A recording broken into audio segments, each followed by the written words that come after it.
What I will argue here today very simply is this, that you and I have been fed a lie. The lie is about this great idea called small business. Start one, just start, they tell you, and stay small.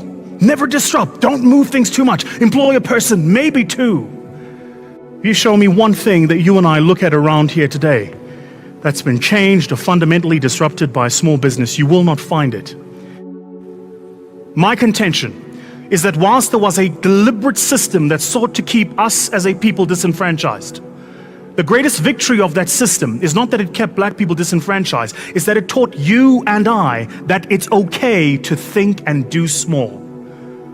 And this is a lie that's been fed so much to us that we believe it. We believe it. It's permeated even in our education systems, we believe it. And so when we start businesses, we think small. I can't tell you how many entrepreneurs I see start a business, register, go to the bank, open, get a bank account, go to SARS, get a tax clearance, and then start filling out database registration forms just to get that one tender. Because we're all thinking in a linear fashion. We're all thinking small. What's really required is for us to create hyper-growth entrepreneurs. The thing here is these people are very rare. Very rare. Because one, they take the long-term view. Two, they don't believe in their own PR. Three, they understand the value of networks is not the network, but the ability to unlock value in that network. And four, but perhaps most importantly, is they understand the value of education. Not a degree, not a certificate, education. Each and every single person in this room has a Facebook account, yet the creator of Facebook doesn't know any of you exist. Because the power of what the Americans do is they teach their children to think and build for the global community. We teach them to think and build for the people around the corner. And what we need in South Africa today is we need a philosophy of thinking. We need people that are going to build businesses on the premise of a philosophy. What do I mean by philosophy? Something that is just not relevant to the time. So when Steve Jobs started Apple, what did he say? He said, I want to build a business that will enable humanity and computers to have an intuitive relationship. That's why an Apple is easier and more friendly to use than an Android device. It's not by mistake. So what do we need to do? We need to start building businesses with philosophies. Not just another Me Too business or just another sustained business, but a true business with a philosophy. And a business with a philosophy is a business that has an idea so strong that the idea transcends time, transcends culture, transcends people. The idea holds. Second thing is we need a strong system of mentorship. This is a real problem because those of us that make it never go back to help those that haven't.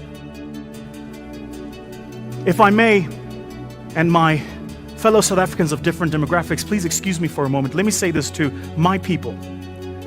Us as a people must be the only people that measure our success, not by how many other successes we create, but by how many failures we see around us. We make money, we move out, we buy fancy cars. Then every Saturday we go back to the places from which we come. We find our friends who couldn't make it out. We stand with them at the Shisanyama just so we can show the little that we've amassed. And until we create a mindset where we go back to build those who need to be built, we will not create a better South Africa. The third, and I feel really strongly about this, but we really need to begin to reward a culture of delayed gratification. Delayed gratification. Delayed gratification doesn't mean no gratification. It just means if you can wait, wait, because your time and opportunity will come. This is a culture of conspicuous consumption where because you have it, you need to show you have it. You ever thought about what we do? We buy things we don't need to impress people we don't like who won't even remember that we bought those things.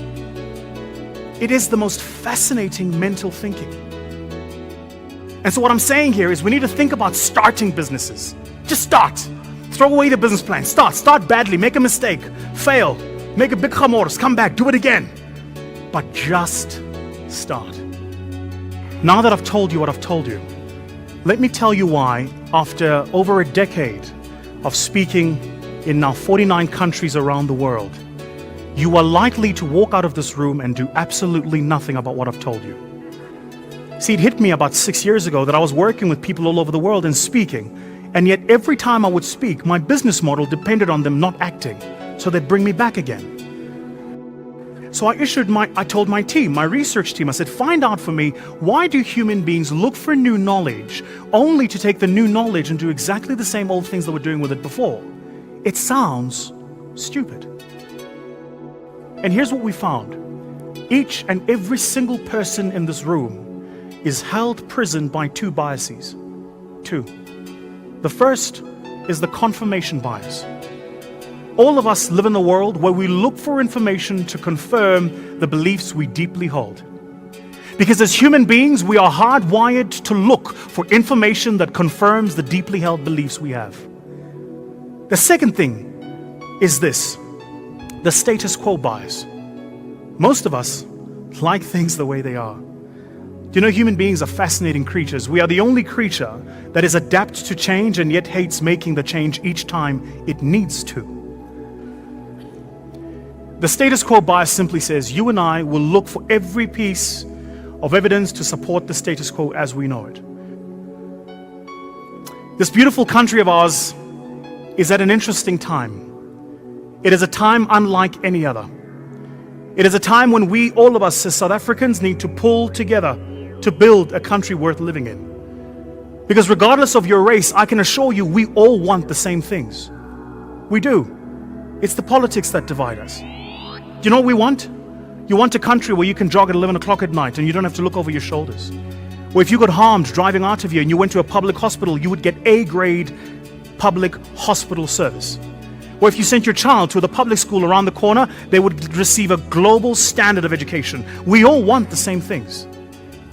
But in truth, we are divided because we forget that what this country needs from all of us is a little bit of faith. What is faith? Faith is the ability to see the invisible, believe in the impossible, and trust in the unknown. And so I wish you, your companies and your families in this beautiful country of ours, just a little bit of faith.